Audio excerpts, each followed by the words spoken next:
right, good morning. We're at March 29th, 2020. It's 10:09 in the morning.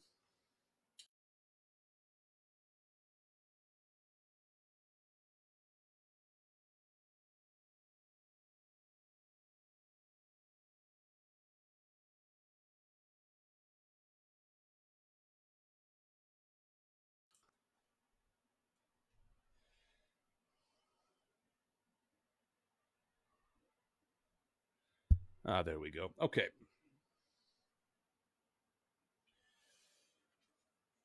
Well, as I mentioned yesterday, I tend to view Sundays to be a bit more lax in my approach to most things, unless I'm going off to do something intensely recreational. Like I've said, skiing is when I like to. Sunday is when I like to go up to the mountain and ski, but that's not available. I'm just going to go over quick updates. I'm going to start with the worldwide number of cases today: 702,368 cases. We are looking at 33,178 deaths from coronavirus as of today's date, and those are worldwide figures. Worldwide figures as of the 29th of March.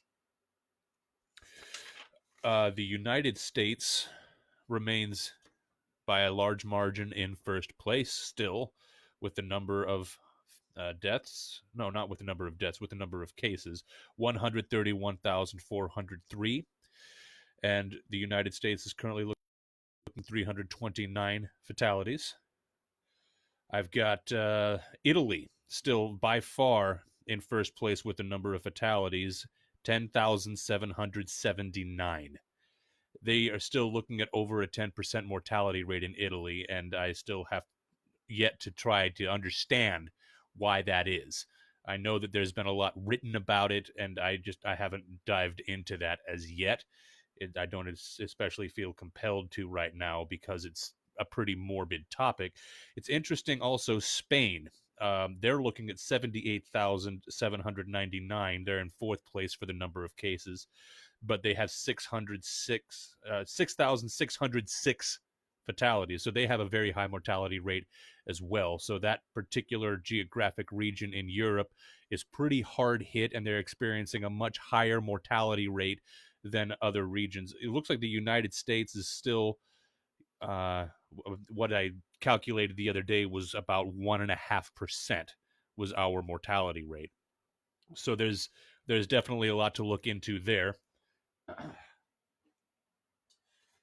Now,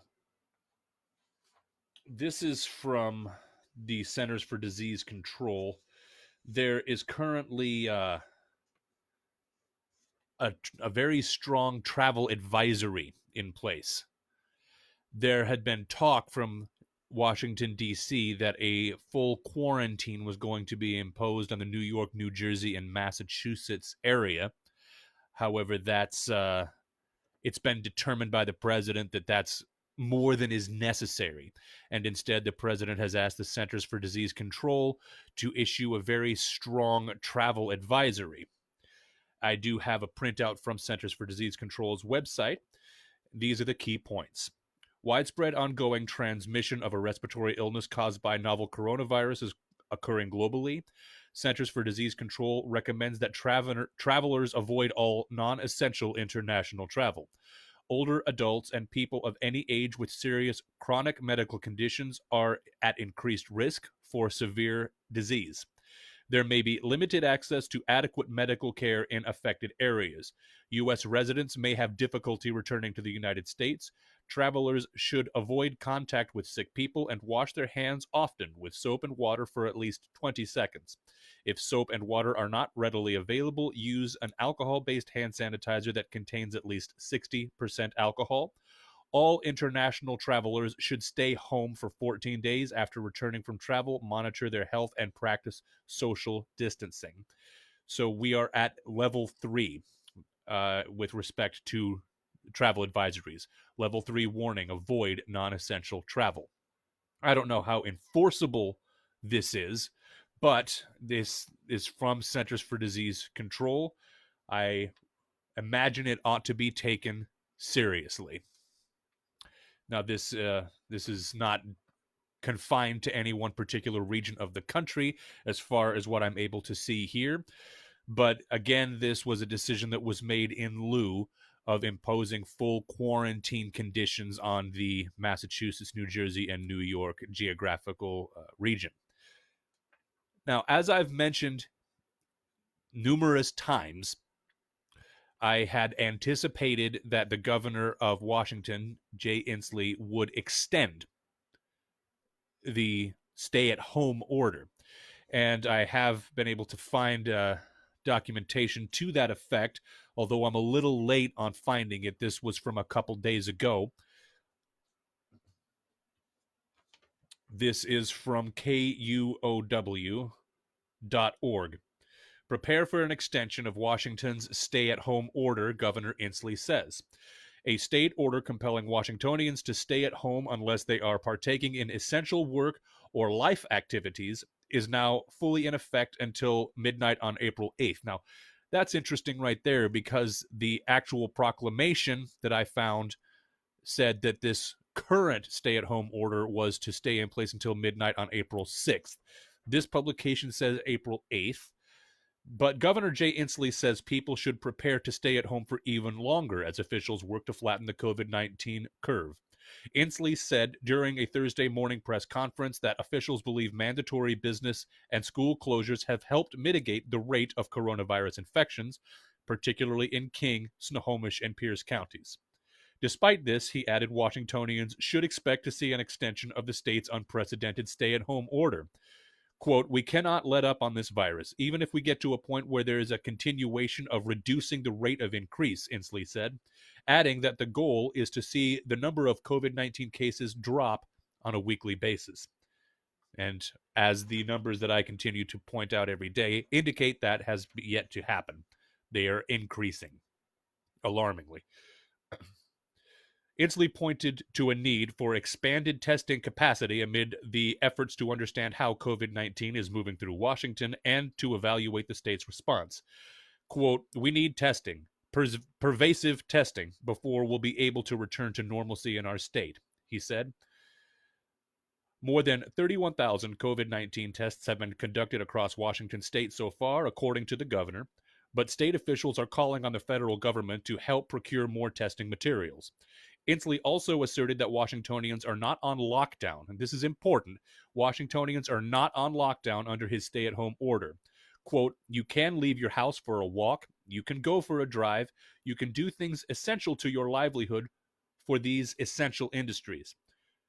We do want you to limit those activities in ways that make common sense, however. Yeah, today seems like a pretty good day for a drive to me. The forecast had predicted some rain, but I'm actually seeing sunlight out the window here. So I'll see if I can round up a buddy and take a drive someplace. I don't know. Probably not. I'll probably just stay at home and continue binge watching Breaking Bad. It's the first time I've gone back and watched that show from the beginning. I'd forgotten how much I liked those first couple seasons before Los Pollos Hermanos was introduced into the series, and the new episode of Better Call Saul airs tomorrow. It irks me. They moved the air date of the new episodes of that show from Sunday to Monday. Why? Why? Is the show not getting enough attention? I don't know. So I had been going around looking for examples of idiotic behavior that's taking place within the whole coronavirus pandemic.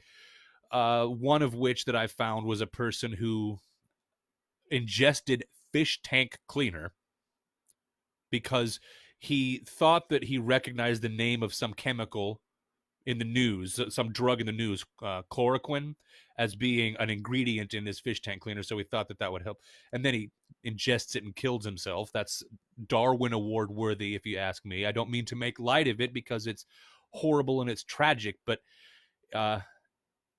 it's impossible to even make sense of what thought process would lead someone to such a conclusion. That's really bizarre. There's been things in the news about people ignoring the stay-at-home order, the lockdowns, the insistence on social distancing coming from all angles, from the White House, from CDC, from World Health Organization, everybody, and yet people are seeing this as an opportunity to just have a vacation and go to the beach.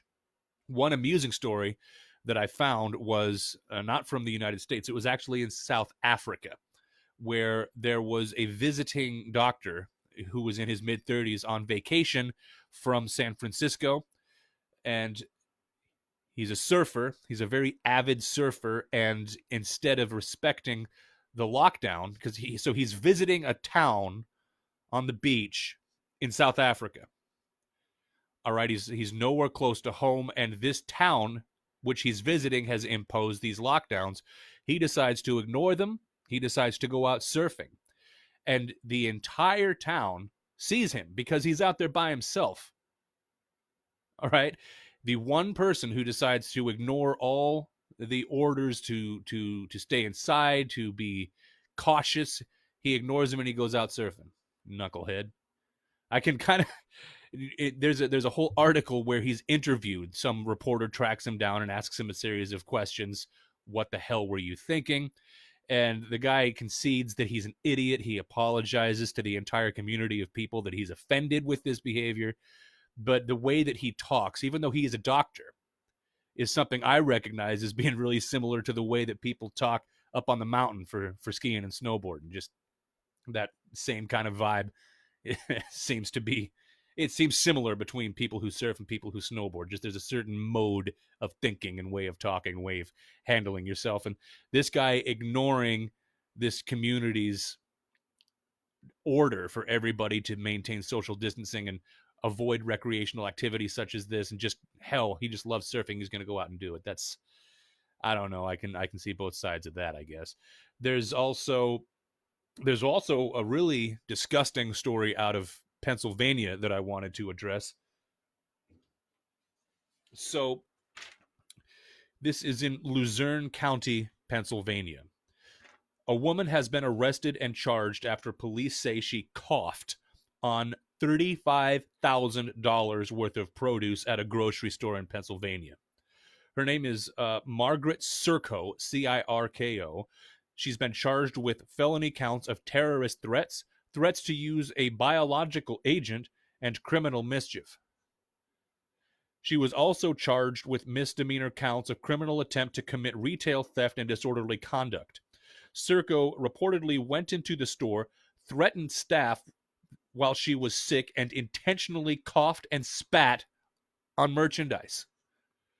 She then tried to steal a 12-pack of beer from the store before being ordered to leave. Her bail is set at $50,000. Why don't you set it at $50 million? Seriously, there's nothing about this that makes any sense. There's nothing about this that's the slightest bit understandable or forgivable.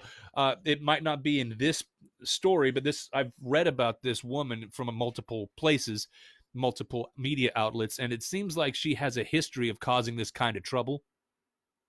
And wow. So you walk into a grocery store, you tell the people there that you're ill, and then you go and sneeze and cough and spit on the produce. The store had to dump everything. They had to clean all the shelves out, throw all that produce away. $35,000 worth of food at a time when people are concerned about how they're going to get their essential resources to go on living during all this. $35,000 worth of groceries, worth of produce had to be thrown away, and the entire section had to be cleaned and disinfected. Now, my understanding is this store is completely restocked that whole section, but man, that's got to be a terrible hit as a business. I certainly hope that they're going to receive enough support and compensation that their operation doesn't go under because of what this disgusting person has decided to do.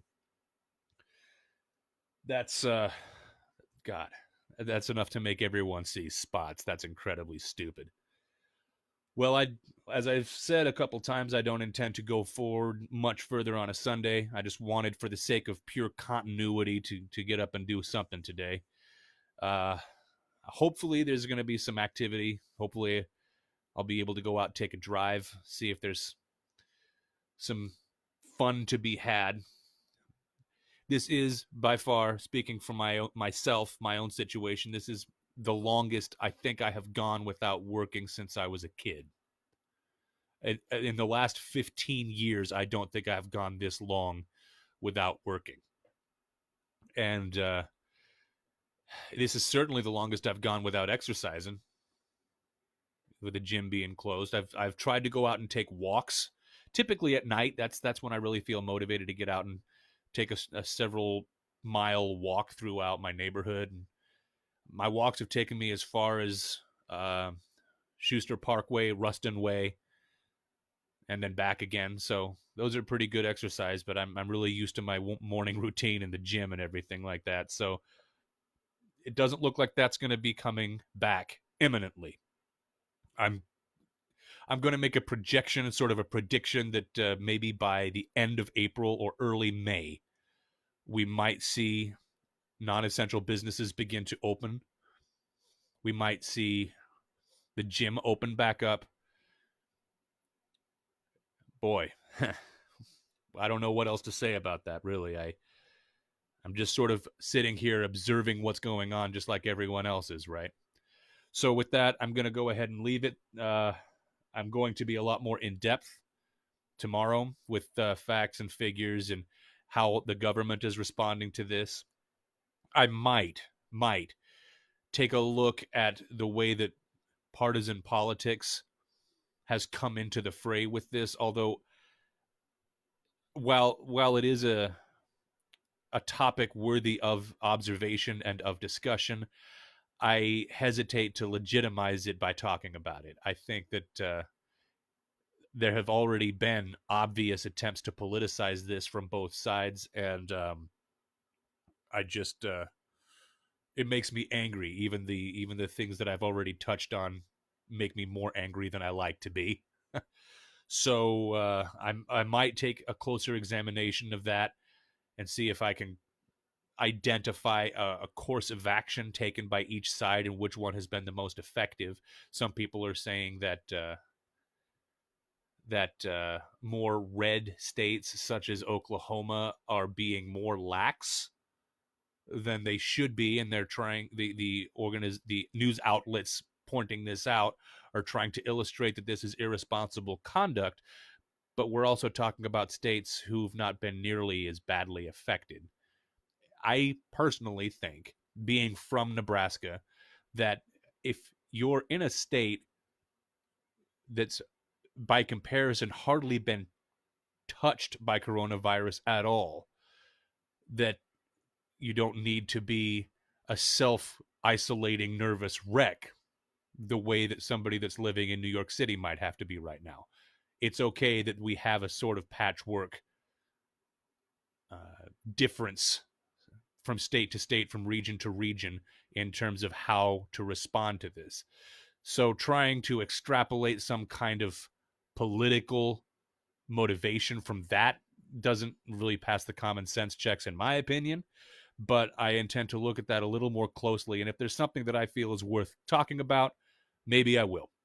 But I kind of don't think so. It's just something that's in the news a lot, trying to avoid it as much as I can, but maybe ultimately I won't be able to. So for now, I'm going to sign off. Have a good day, everybody. Happy Sunday. Be good to each other.